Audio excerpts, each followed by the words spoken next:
Hello, this is Dima Ghawi. Let's talk about diversity and inclusion. So many organizations are becoming more and more aware of the benefit of diversity. But the real thing that we need to focus on is not just diversity, it's actually creating a culture of inclusion. It's not a matter of having the picture perfect of every color and gender in a picture. Instead, how are our employees interacting with each other? How do they feel about the organization, the sense of inclusion, and the sense of belonging? So in my keynote, I'm going to share with you three main messages that are essential for creating that sense of inclusion.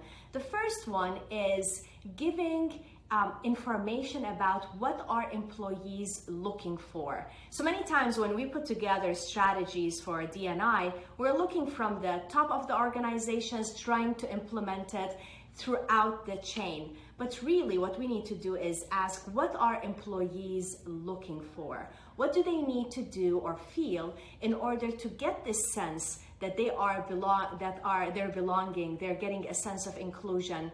And especially millennials and Generation Z, because this is something that is essential that they are looking for.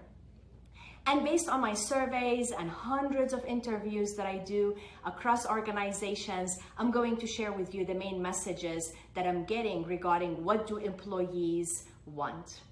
The second one is creating a culture that feels courageous, where people are not afraid of change, and also they are welcoming the individuals from different backgrounds. So this is so essential, especially when we're talking about unconscious bias and microaggressions and stereotypes that people have, that all of us have.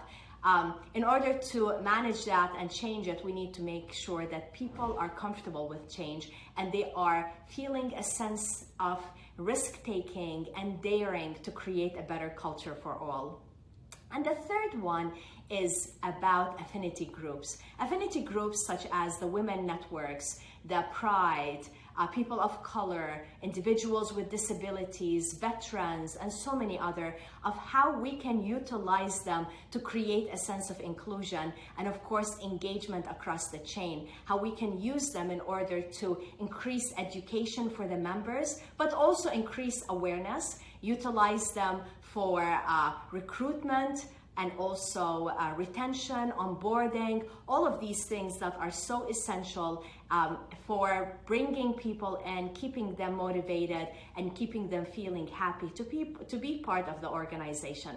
So my keynote covers all of these topics with a lot of group activities, a lot of stories, humor, but most importantly, actionable items that each one of the attendees is going to leave with in order to create this culture of inclusion that is healthy for all.